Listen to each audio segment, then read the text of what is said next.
Chocolate has managed to pull off one of the greatest PR stunts in nutrition history. What was once a guilty pleasure is now being paraded as a heart-healthy superfood, worthy of wellness blogs and nutritional street cred. And, to be fair, it's not completely undeserved. Dark chocolate, especially the high cacao, low-sugar kind, is genuinely rich in flavonoids, powerful antioxidant compounds that can improve circulation, lower blood pressure, and reduce inflammation. It's even been linked to improved cognitive function and mood, which makes perfect sense considering it feels emotionally illegal to eat a piece of good dark chocolate and stay grumpy. But while chocolate might be the smooth-talking hero of dessert, it's also harboring a bit of a secret. It moonlights as a mineral thief. Hidden in its delicious layers are compounds like oxalates and flavonoids. Yes, the very same flavonoids that make it a heart-healthy rock star.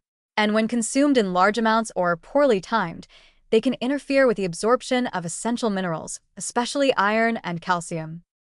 Oxalates are particularly fond of calcium. In the digestive tract, they form insoluble crystals with calcium ions, meaning the calcium is now stuck in a relationship it can't escape and your body can't absorb.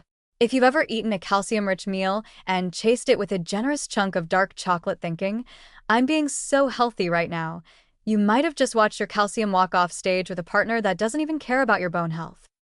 Iron gets hit too, particularly the non-heme variety found in plant foods. Flavonoids, despite their antioxidant reputation, can bind with iron and reduce its absorption.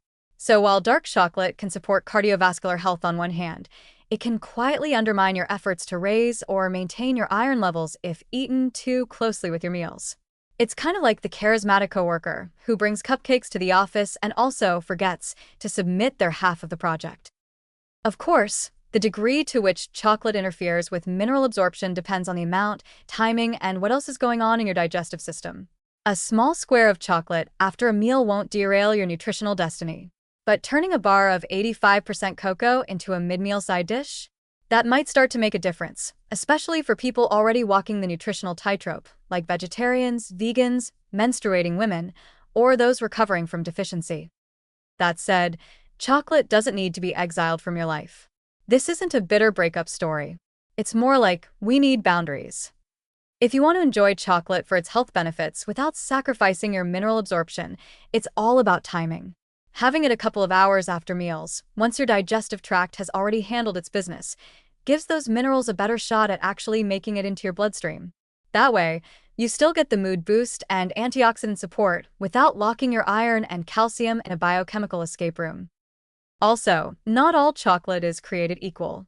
Milk chocolate has more sugar, less cacao, and more dairy calcium that may not be doing your iron levels any favors either. But high cacao, dark chocolate? That's where the flavonoids and oxalates really come to play. The darker and more intense the chocolate, the more likely it is to both help and hinder your health, depending on how you use it. Ultimately, chocolate is a perfect example of how even the healthiest sounding foods can have split personalities. It's a little like dating someone who's a great cook but always late. You learn to appreciate the good while planning around the quirks. So yes, eat your dark chocolate.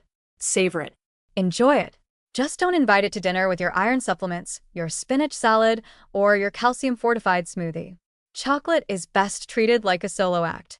Give it the space to shine, on its own stage, at its own time, and it will return the favor without messing with your minerals.